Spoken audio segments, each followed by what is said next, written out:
Welcome back folks. நான் உங்க host Shakti. A Night of the Seven Kingdoms episode 4 வேற மாதிரி இருந்துச்சு. ஆரம்பத்துல டன்கோட டீம்ல ஒருத்தருமே இல்லாம இருந்து எபிசோட் முடியும் போது ஆப்போசிட் டீமை விட பெஸ்ட் நைட்ஸ்லாம் டன்கோட டீம்ல தான் ஜாயின் பண்ணிருக்காங்க. அது யார் யாரு, இந்த எபிசோட்ல என்னெல்லாம் ஹிடன் டீடைல்ஸ் இருக்கு அப்படிங்கறத எல்லாத்தையும் இந்த வீடியோல பிரேக் டவுன் பண்ணிடுவோம். எபிசோட் ஓப்பனிங்கே நமக்கு விண்வெளியை தான் காமிக்கிறாங்க. பட் ஸ்லோவா ஜூம் அவுட் ஆகும்போது தான் அது டன்க் இருக்கிற செல் அப்படின்னு தெரிய வருது. டன்க் போன எபிசோட்ல ஏரியனை அடிச்சதுக்காக இப்பொழுதுக்கு டன்க பிடிச்சு ஒரு டஞ்சன்ல அடைச்சு வச்சிருக்காங்க. பின்னாடி நோட் பண்ணோம் அப்படின்னா ரெயின் வந்துட்டு இருக்கு. போன எபிசோட்லயே பிளம்பர் மார்னிங் உங்க பதில சொல்லுங்க, அதுக்குள்ள ரெயின் வந்தாலும் வரும் அப்படின்னு சொல்லிருப்பாரு. அதுக்கான ஒரு கண்டினியூட்டி டீடைல இங்க சூப்பராவே வச்சிருக்காங்க. எக் செல்லுல இருக்கிற டன்க பாக்குறதுக்காக ஃபுட்டோட வந்து பேலார் நடந்ததுக்கெல்லாம் டன்க் கிட்ட சாரி கேட்க சொன்னாரு அப்படின்னும், நான் வேணும்னே பொய் சொல்லல அப்படின்னு சொல்றான். பட் டன்க் உன் நேம் கூட பொய் தானே அப்படின்னு சொல்லும்போது எக் அப்படிங்கிற நேம் ஏகானுக்கு ஷார்ட் ஃபார்ம் அப்படின்னு சொல்லிருப்பான். அதுக்கு டன்க் இதுக்கு முன்னாடி எத்தனை ஏகான்ஸ் கிங்ஸா இருந்திருக்காங்க அப்படின்னு கேட்பாரு. இந்த டார்கெரியன்ஸ் கிட்ட இருக்கிற பிரச்சனையே இதுதான். பிறகுற பாதி பேருக்கு ஆன்செஸ்டர்ஸோட நேம் அப்படின்னு சேம் நேமையே வச்சுக்கிட்டு வந்துட்டு இருப்பாங்க. கிங் ஆகிறவங்க நேமுக்கு பின்னாடி மட்டும் 1 2 3 அப்படின்னு ஆட் பண்ணிப்பாங்க. அப்படி பார்க்கும்போது இந்த ஏகான் அப்படிங்கிற நேம்ல மட்டும் எக்குக்கு முன்னாடி 4 கிங்ஸ் இருந்திருக்காங்க. ஏகான் தி கான்கரர் தான் ஏகான் ஃபர்ஸ்ட். ஹவுஸ் ஆஃப் தி டிராகன்ல பார்த்த ஆலிசன்ட் அண்ட் விசரிஸோட சன் ஏகான் செகண்ட். தேர்ட் ஏகான சொன்ன அப்படின்னா அது ஹவுஸ் ஆஃப் தி டிராகனுக்கு ஸ்பாயிலர் அமையும். ஃபோர்த் ஏகான் தான் இப்ப கிங்கா இருக்கக்கூடிய டேரான் தி குட்டோட ஃபாதர். அந்த பிளாக் ஃபயர் ரெபிலியனுக்கெல்லாம் காரணமானவன் ஏகான் தி உதவாக்கரை. டன்க் என்ன கலாய்ச்சி டைம் பாஸ் பண்றதுக்காக தான் என் கூட இருந்தே அப்படின்னு எக்கு கிட்ட கேட்கும்போது எக்கோட ஃபர்ஸ்ட் பிரதர் டேரானுக்கு மேக்கார் எக் ஸ்குவாரா சர்வ் பண்ண சொல்லி இந்த டோர்னில பார்ட்டிசிபேட் பண்ண அனுப்பிச்சாரு அப்படின்னும், டேரானுக்கு இந்த டோர்னில எல்லாம் இன்ட்ரெஸ்ட் இல்லாததுனால வர வழியில இருந்த அந்த இன்லையே டோனி முடிகிற வரை இருக்கலாம் அப்படின்னு சொல்றது மட்டும் இல்லாம எக்கோட ஹேரை வச்சு அவன் ஈஸியாவே ஒரு டார்கெரியன் பிரின்ஸ் அப்படின்னு கண்டுபிடிச்சிருவாங்கன்னு எக்கோட ஹேரை டேரான் சேவ் பண்ணி விட்டுருக்கான் அப்படின்னு எக்கு சொல்லுவான். போன எபிசோடுல ஏரியான் எக்கு கிட்ட உன் ஹேருக்கு என்னாச்சு அப்படின்னு கேட்கும்போது எக்கு தான் அவனே சேவ் பண்ணிக்கிட்டேன் அப்படின்னு சொல்லி இருந்திருப்பான். பட் உண்மையிலேயே டேரான் தான் எக்கோட ஹேரை சேவ் பண்ணி விட்டுருக்கான் போல. என்னதான் டேரானுக்கு இந்த டோனில என்டர் ஆக விருப்பம் இல்ல அப்படின்னாலும் எக்குக்கு ஒரு ஸ்குவாரா சர்வ் பண்ண ரொம்ப இன்ட்ரெஸ்டா இருந்திருக்கு. அதனாலதான் டன்க பார்த்ததும் டன்கோட எக்கு தொத்திக்கிட்டு வந்திருக்கான். இந்த இடத்துல டன்க் எக்க பார்த்து கோவப்பட்டு நீ என்கிட்ட நிறைய பொய் சொல்லிருக்க அப்படின்னு சொல்லும்போது எக் அப்படியே கண் கலங்குவா. நமக்கே எக் பார்த்து பாவமா இருக்கும். டன்க் சாப்பிட்டு முடிச்சதுக்கு அப்புறம் பேலார பாக்குறதுக்காக எக் டன்க கூட்டிட்டு போவான். பேலார் புக் படிச்சுட்டு இருப்பாரு. எனக்கு தெரிஞ்சு இந்த மாதிரி ஒரு சிச்சுவேஷன் இதுக்கு முன்னாடி ஹிஸ்டரியில வந்திருந்திருக்கா, அப்படி வந்திருந்தா அதை எப்படி ஹேண்டில் பண்றது அப்படின்னு தான் சர்ச் பண்ணி படிச்சுட்டு இருக்கிறாரு அப்படின்னு நினைக்கிறேன். பேலார் டன்க்கு கொஞ்சம் வைன் ஊத்தி கொடு, பார்த்து மேல கீழே ஊத்திராத அப்படின்னு எக்கு கிட்ட சொல்லும்போது கொஞ்ச நேரத்துக்கு முன்னாடி எக்க கரிச்சு கொட்டிட்டு இருந்த டன்க் இப்ப எக் ரொம்ப நல்ல பையன், அவன் ஒரு நல்ல ஸ்குவார் அப்படின்னு எல்லாம் சொல்லுவாரு. என்னதான் டன்க் எக்க திட்டுனாலும் அவனை விட்டு கொடுக்காம இங்க பேசுறது நல்லா இருக்கு. பேலார் ஏரியன் அந்த பப்பட்டரை அட்டாக் பண்ணும்போது எக் என்கிட்ட தான் வந்திருந்திருக்கணும், பட் அவன் உங்ககிட்ட வந்திருக்கான் அப்படின்னு டன்க் கிட்ட சொல்லும்போது எக் அதுக்கெல்லாம் நேரம் இல்ல, இருந்தாலும் டன்க் ஏரியானா கொண்டு இருந்திருக்கலாம் அப்படிங்கிற மாதிரி சொல்லிருப்பான். ஆக்சுவலி இப்படி சொல்றது ஒரு மிகப்பெரிய ட்ரீசன். பட் பேலார் எதுவுமே கோவப்படாம அப்படி சொல்லாத, அவன் உன்னோட பிரதர் அப்படின்னு காமா சொல்லிட்டு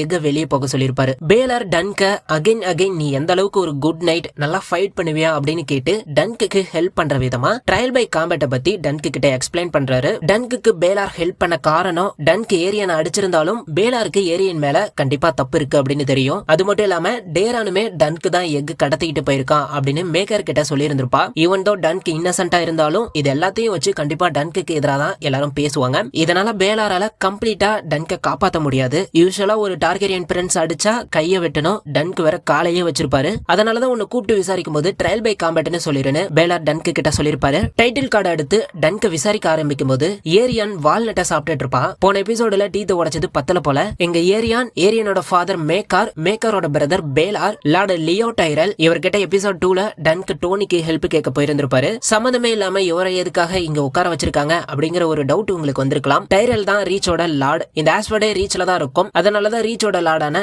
லியோ டைரல் இங்க உட்கார்ந்திருக்காரு. அதுக்கப்புறம் ஆஸ்வர்டோட லார்ட் டன்க் பேலார் சொன்ன மாதிரியே ட்ரையல் பை காம்பேட்ட கேட்கும்போது ஏரியான் அதை ரிஃப்யூஸ் பண்ணி ட்ரையல் பை காம்பேட் வேணாம், ட்ரையல் ஆஃப் 7 வேணும் அப்படின்னு சொல்லிருப்பான். மேக்கார் அது என்ன ட்ரையல் ஆஃப் 7 அப்படின்னு கேட்கும்போது பேலார் ட்ரையல் பை காம்பேட்டோட இன்னொரு வெர்ஷன் தான் ட்ரையல் ஆஃப் 7 அப்படின்னு சொல்லிருப்பாரு. இந்த ட்ரையல் ஆஃப் 7 இதுக்கு முன்னாடி வெஸ்ட்ரோஸ்ல ஒரே ஒரு முறை மேகார் தி க்ரூவலுக்கு நடந்திருக்கு. அந்த ட்ரையல் ரொம்ப ப்ரூட்டலா நடந்திருந்திருக்கும். எந்த அளவுக்கு அப்படின்னா அந்த ட்ரையல்ல சண்டை போட்ட 14 பேர்ல மேகார் மட்டும் தான் உயிரோட இருந்திருப்பாரு. Trial by combat game of த்ரோன்ஸ்ல இதுவரை 3 டைம் நடந்திருக்கு. அதுல 2 டைம்ஸ் டிரியனுக்கும் இன்னொரு ட்ரையல் பை காம்பேட் வந்து பெரிக் டண்டாரியனுக்கும் ஹவுண்டுக்கும் நடந்திருக்கும். இந்த ட்ரையல் ஆஃப் 7 பேலார் ஆண்டல் இன்வேஷனோட வந்தது அப்படின்னு சொல்லியிருப்பாரு. அதனாலதான் 7 vs 7 அந்த 7 கார்டை ரெப்ரசென்ட் பண்ற மாதிரி ட்ரையல் பை காம்பேட் வந்து ஆல்ரெடி ஃபர்ஸ்ட் மேன் யூஸ் பண்ணிட்டு இருந்திருப்பாங்க. இந்த ஆண்டால்ஸ் ஃபர்ஸ்ட் மேன் இதை பத்திலாம் நம்ம ப்ரீவியஸ் வீடியோ பாத்திருந்தீங்க அப்படின்னா உங்களுக்கு ஒரு ஐடியா கிடைச்சிருந்திருக்கும். ட்ரையல் ஆஃப் 7 அப்படிங்கிறது 7 vs 7ல காட்ஸோட இன்ஃபுளுன்ஸ்னால கில்டி டீம் வந்து பனிஷ் பண்ணப்படுவாங்க அப்படிங்கிறது தான் கான்செப்ட். பட் அந்த ஃபைட்டுக்கு முன்னாடி ஒரு டீம்ல 7 பேர் இல்லனாலும் அவங்கள ஆட்டோமேட்டிக்கா கில்ட்டியா கன்சிடர் பண்ணிப்பாங்க.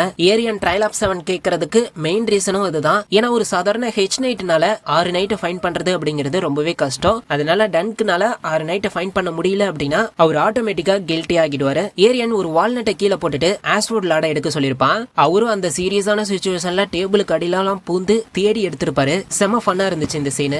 அண்ட் என்னோட ரெக்கார்டிங் செட்டப்புமே இந்த மாதிரி ஒரு சிச்சுவேஷன்ல உட்காந்துக்கிட்டு தான் பேசிட்டு இருக்கேன். அதுக்காகவே ஒரு லைக் போட்டீங்க அப்படின்னா நல்லா இருக்கும். 7 against 7 அப்படின்னு சொன்னதுக்கு அப்புறம் பேலார் டன்க் அவரோட டீம்ல சேர்ந்து ஃபைட் பண்ண இன்னும் 6 நைட் ஃபைன் பண்ண சொல்லி அனுப்பிச்சு விட்டுருவாரு. டன்க் என்ன பண்றது எங்க போறது அப்படின்னு தெரியாம அவரோட கேம்புக்கு வந்து அவரோட ஹோசஸ் கிட்ட பேசிட்டு இருக்கும் போது அந்த சமயம் ரைமன் ஃபாஸ்வே வந்து டன்க கூட்டிட்டு அவரோட டென்ட்டுக்கு போவாரு. அந்த டென்ட்ல ஃபர்ஸ்ட் ஷாட் ஸ்டெஃபன் ஃபாஸ்வே ஒரு ஆப்பிள சாப்பிடுற மாதிரி காமிச்சிருப்பாங்க. இந்த ஃபாஸ்வேவோட சிஜிலுமே ஆப்பிள் தான். டன்க் ரைமன் கிட்டையும் ஸ்டெஃபன் கிட்டையும் ஏரியன் ட்ரையல் ஆஃப் 7 டிமாண்ட் பண்ணிருக்கான் அப்படின்னு சொல்லும்போது ஸ்டெஃபன் ரொம்ப நல்லா பேசி நான் இருக்க டன்கன், எனக்கு இங்க சில ஃப்ரெண்ட்ஸ் எல்லாம் இருக்காங்க அப்படின்னு sir Lionel Baratheon, Lord Lannister, அதாவது episode 2ல baler grey line mention பண்ண டேமன் லானிஸ்டர், அதுக்கப்புறம் சர் ஆத்தோ பிராக்கன். அந்த ஆத்தோ பிராக்கன் தான் கடைசில ஒரு சம்பவம் பண்ணிருப்பான். இந்த பிராக்கன் ஹவுஸுக்கும் பிளாக்வுட் ஹவுஸுக்கும் தான் ஹவுஸ் ஆஃப் தி டிராகன்ல பேட்டில் ஆஃப் பர்னிங் மில் நடந்திருக்கும். எக்கோனோட ஃபர்ஸ்ட் பிரதர் டேரானோ டன்க பார்க்க வந்து எக்கோட ஃபாதர் மேக்கர் அந்த ட்ரையல் ஆஃப் 7ல ஜாயின் பண்ண போறாரு அப்படின்னும், அது மட்டும் இல்லாம டேரானுமே அந்த ட்ரையல் ஆஃப் 7ல ஜாயின் பண்ண போறா.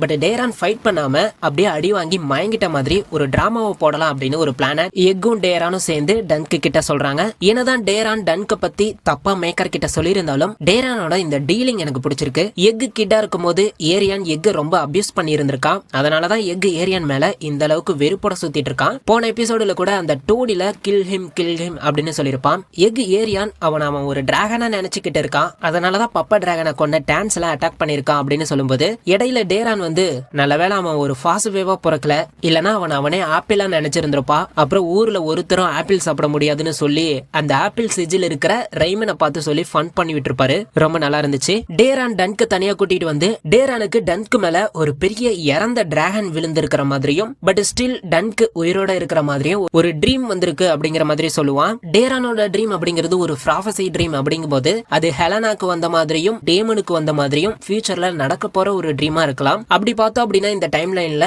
எந்த டிராகனுமே உயிரோட இல்ல. அப்ப அந்த டிராகன் ஒருவேளை டார்கெரியன்ஸா கூட குறிக்கலாம். டன்க் டான்சலோட அந்த பப்பட் டென்ட்டுக்கு வந்து அங்க இருக்கிற பப்பட் டாலை எடுத்து பார்த்துட்டு இருக்கும்போது ஸ்டீலிபேட் டன்க கூப்பிட்டு டான்சல் டன்கோட சீல்ட அவர்கிட்ட கொடுத்துட்டு டோனுக்கு போயிட்டாங்க அப்படின்னும், அந்த சீல்டுல இவருமே சில ஒர்க்ஸ் எல்லாம் பண்ணிருக்காரு அப்படின்னும் அந்த சீல்டை எடுத்து கொடுப்பாரு. அந்த ஷீல்டுல இருக்கிற பெயிண்டிங் ரொம்பவே நல்லா இருக்கும். பட் டன்க் இதை பார்க்கும்போது அவருக்கு எல்லாமே நெகட்டிவா தான் தோணும். ஸ்டீலிபேட் தான் கிரீனா இருக்கிற ட்ரீய பாரு அப்படின்னு பாசிட்டிவா சொல்லியிருப்பாரு. டன்க் ஸ்டீலிபேட் கிட்ட ஆர்மர் அண்ட் இந்த சீல்டு ஒர்க்குலாம் மொத்தமா எவ்வளவு ஆச்சுன்னு கேட்கும்போது ஸ்டீலிபேட் வெறும் 1 காப்பர் அப்படின்னு சொல்லியிருப்பாரு. ப்ரீவியஸா அந்த ஆர்மருக்கு மொத்தமாவே ஸ்டீலிபேட் 800 ஸ்டாக் அப்படின்னு சொல்லி 600க்கு வந்திருப்பாரு. பட் இங்க வெறும் 1 காப்பர் தான் அப்படின்னு சொல்றாரு. 56 காப்பர் சேர்ந்தாதான் ஒரு ஸ்டாக். அப்ப 600 ஸ்டாக்ஸ்க்கு 33,600 காப்பர் கேட்டிருந்திருக்கணும். பட் டன்கோட நல்ல உள்ளத்தினால ஸ்டீலிபேட் ஃப்ரீயாவே எல்லாம் பண்ணி கொடுத்திருக்காரு அப்படின்னு சொல்லலாம். நெக்ஸ்ட் டே டன்க் அந்த ட்ரையல் ஆஃப் 7 நடக்கிற பிளேஸ்க்கு என்டர் ஆகும்போது ஆல்ரெடி டன்க்குக்காக டன்கோட டீம்ல சேர 4 மெம்பர்ஸ் இருப்பாங்க. அந்த 4 members sir Humfrey Hardyng, sir Robyn Rhysling, sir Humfrey Beesbury and sir Lyonel Baratheon. Humfrey Hardyng வந்து போன எபிசோட்ல ஏரியான் இவரோட காலை உடைச்சதுக்காகவும் இவரோட குதிரையை கொன்னதுக்காகவும் ரிவெஞ்ச் எடுக்க டன்கோட டீம்ல ஜாயின் பண்ணியிருக்காரு. ஆல்சோ இவர் உட்கார்ந்து இருக்கிற அந்த குதிரையை ஏரியானோட அந்த குதிரை தான். செகண்ட் எபிசோட்ல டன்க் அந்த குதிரை கூட தான் பேசிட்டு இருந்திருப்பாரு. ஹார்டிங்கோட குதிரையை கொன்னதுக்காக ஏரியானோட குதிரையை மேக்கர் கொடுக்க வச்சிருப்பாரு. சர் ராபின் ரெஸ்லிங் அவரு ரொம்ப டீப்பா வாரியர் கார்டை ஃபாலோ பண்றதுனால எக் ஹெல்ப் கேட்ட உடனே டன்கோட டீம்ல ஜாயின் பண்ணி இருந்திருக்காரு. என்னதான் நம்ம பேட்டில் ஆஃப் பீஸ்பெரியில ஹம்ஃப்ரி ஹார்டிங்கையும் ஹம்ஃப்ரி பீஸ்பெரியையும் எதிரா மோதுறத பார்த்திருந்தாலும் இவங்க 2 பேரும் பிரதர் இன்லா தான். அதாவது ஹார்டிங் வந்து பீஸ்பெரியோட சிஸ்டர் ஹஸ்பண்ட் தான். அதனாலதான் ஹார்டிங்காக பீஸ்பெரியும் வந்திருக்காரு. லைனல் பராத்தியனுக்கு ஆல்ரெடி டன்க் ஒரு ஃப்ரெண்டா இருக்கிறதுனாலையும் 100 இயர்ஸ்க்கு அப்புறம் நடக்க போற இந்த ட்ரையல் ஆஃப் 7ல கலந்துக்கணும் அப்படிங்கிற அவரோட இன்ட்ரெஸ்ட்னாலையும் டன்கோட டீம்ல லைனல் ஜாயின் பண்ணிருக்காரு. இந்த இடத்துல லைனல் மென்ஷன் பண்ற அந்த 100 இயர்ஸ்க்கு முன்னாடி நடந்த ட்ரையல் ஆஃப் 7 முன்னாடியே சொன்ன மாதிரி மேகர் தி க்ரூவலுக்கு நடந்ததுதான். அந்த ட்ரையல் ஆஃப் 7 எதனால நடந்திருக்கும் அப்படின்னா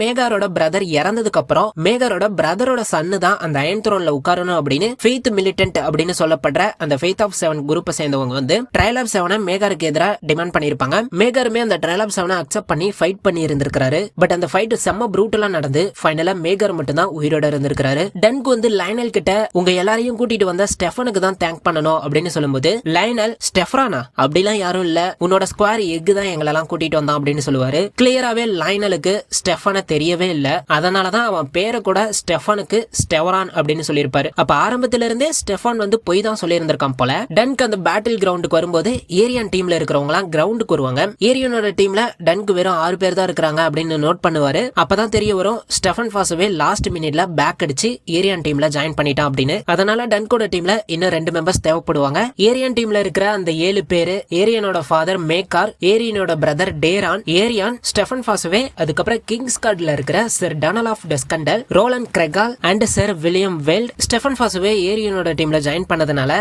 ரைமன் வந்து டன்கோட டீம்ல ஜாயின் பண்ணிக்கிறான்னு சொல்லுவாரு. பட் ஒன்லி நைட்டால தான் ட்ரையல்ல ஃபைட் பண்ண முடியும். அதனால ரைமன் உடனே டன்க நைட் ஆக்க சொல்லுவாரு. Because any night can make another night. But ஒரு நைட்டால தான் இன்னொருத்தர நைட் ஆக்க முடியும். ஆனா டன்க் உண்மையிலேயே இன்னும் நைட் ஆகி இருந்திருக்க மாட்டாரு. எபிசோட் 1ல கூட பிளம்மர் ஆர்லன் ஒன்ன நைட் ஆக்கினதுக்கு விட்னஸ் எவிடன்ஸ் இருக்கா அப்படின்னு கேட்கும்போது டன்க் ஒரு பேர்டை தான் மென்ஷன் பண்ணி இருந்திருப்பாரு. அதனால டன்க்கு நைட் ஆக்குற ப்ராசஸ் தெரியுமா அப்படின்னு தெரியல. அப்படியே தெரிஞ்சிருந்தாலும் டன்க் ரைமனை நைட் ஆக்கினாரு அப்படின்னா அது ஃபால்ஸ் நைட்ல தான் போய் முடியும். இதனால டன்க் யோசிச்சுக்கிட்டு நின்னுட்டு இருக்கும்போது அந்த சமயம் ஆஸ்போர்டு லார்டு டன்க கூப்பிட, லைனல் நீ போயிட்டு வா, நான் ரைமனை நைட் ஆக்குறேன் அப்படின்னு சொல்லி அந்த நைட் ஆக்குறதுக்கான வவுசான வாரியர் ஃபாதர் அப்படின்னு லைனல் சொல்லுவாரு. அந்த சமயம் டன்க தான் ஃப்ரேம்ல காமிப்பாங்க. இந்த இடத்துல ஒரு ஃபன் என்ன அப்படின்னா டன்க் நைட் ஆக உட்கார்ந்து இருக்கிற மாதிரியும் ஆர்லன் நான் எப்பப்ப உன்ன நைட் ஆக்கன அப்படின்னு பாக்குற மாதிரியும் ஒரு ஷாட் அமைச்சிருப்பாங்க. அது ஃபன்னா இருந்துச்சு. டன்கோட டீம்ல ரைமனையும் சேர்த்து மொத்தமா 6 பேர் தான் இருக்காங்க. அதனால டன்க் ஒரு மோட்டிவேஷனல் ஸ்பீச்சை கொடுத்து கூட்டத்துல இருக்கிற ஏதோ ஒரு லாட கலந்துக்க சொல்லி ரொம்ப இமோஷனலா பேசுவாரு.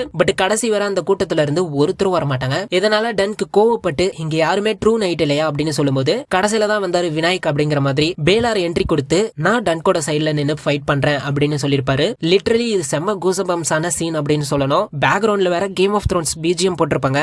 I will take the Duncan side. ரொம்ப எமோஷனலா இருந்துச்சு. உங்களுக்கு எப்படி இந்த எபிசோட் 4 இருந்துச்சு அப்படிங்கறத கமெண்ட் பண்ணிட்டு போங்க. வீடியோவை முடிக்கிறதுக்கு முன்னாடி ஒரு சில ஸ்பாய்லர்ஸ் ஃபோர் ஷேடோவிங்க பத்தி டிஸ்கஸ் பண்ணிடுவோம். பியாண்ட் திஸ் எபிசோட் ஸ்பாய்லர் வேணாம் அப்படின்னு நினைக்கிறவங்க இதோட வீடியோவை ஸ்கிப் பண்ணிக்கலாம். ஸ்டெஃபன் ஃபாசவே ஹானரபிள் மேனுக்குலாம் ஏன் ட்ராஜடி நடக்குது அப்படின்னு தெரியலன்னு சொல்லுவாரு. அது என்னதான் இந்த கேம் ஆஃப் த்ரோன்ஸோட ஒரு ரூலா இருந்தாலும் இந்த சீரீஸ்ல ஹானரபிள் மேனா இருக்கிறது வந்துட்டு பேலார் தான். அதனால அது வந்து பேலாரோட டெத்துக்கான ஒரு ஃபோர் ஷேடோவிங்கா இருக்கலாம். அதே மாதிரி தான் டேரானோட ட்ரீம்ல டன்க்கு மேல ஒரு இறந்த டிராகன் விழுந்து கிடந்தது அப்படின்னு சொல்லிருப்பாரு. அந்த டிராகன் ஒரு டார்கெரியன் அப்படின்னு வச்சு பார்த்தோம் அப்படின்னா அது பேலாரா இருக்கலாம். ஆர் இங்க டேரான் ஃபயரையும் மென்ஷன் பண்ணி இருக்கிறதுனால ஃபியூச்சர்ல டன்கன் எக்கோட டெத்தான சம்மர் ஹால் ஈவெண்ட்ட கூட இது ஃபோர் சைடா பண்ணலாம். ஏன்னா எக்கோட டெத் அப்படிங்கிறது எந்த மாதிரி இருக்க போகுது அப்படிங்கிற மாதிரி போன எபிசோட்லயே ஒரு ஃபோர்ச்சூன் டெல்லர் லேடி வந்து சொல்லிருப்பாங்க. ஆக்சுவலி இந்த ஃபோர்ச்சூன் டெல்லர் லேடியா ஆக்ட் பண்ண ஆக்ட்ரஸும் எபிசோட் 1ல அந்த இன்ல இருந்த ஆக்ட்ரஸும் சேம் பர்சன் தான். அதுக்கான ரீசன் என்ன அப்படின்னு தெரியல. பட் ஆன்லைன்ல தியரிஸ் இந்த லேடி பிளட் ரேவனா இருக்கலாம் அப்படிங்கிற மாதிரி இருக்கு. பிகாஸ் இந்த லேடியோட கண்ணத்துல ஒரு ரெட் மார்க் இருக்கும். ஹவுஸ் ஆஃப் தி டிராகன்ல டேமனோட ட்ரீம்ல பார்த்த அந்த பிளட் ரேவனுக்குமே கண்ணத்துல ஒரு ரெட் மார்க் இருக்கும். ஒருவேளை பிளட் ரேவன் தான் ஃபியூச்சர்ல இருந்து இந்த லேடியை பொசஸ் பண்ணி டன்கன் எக்க மீட் பண்ண வச்சாரா அப்படின்னு தெரியல. இது கம்ப்ளீட்டா தியரி தான். சோ நீங்க இத பத்தி என்ன நினைக்கிறீங்க? இந்த எபிசோடு எப்படி இருந்துச்சு அப்படிங்கறத கமெண்ட் பண்ணிட்டு போங்க. அடுத்த எபிசோடுல அந்த பிளட்டி பேட்டில் காத்துக்கிட்டு இருக்கு. அதோட ட்ரைலர் பிரேக் டவுனுக்கு வெயிட் பண்ணிட்டு இருந்தீங்க அப்படின்னா இந்த வீடியோக்கு லைக் பண்ணிட்டு கமெண்ட் பண்ணிட்டு போங்க. ஓகே, நெக்ஸ்ட் வீடியோல பார்க்கலாம். தேங்க்யூ.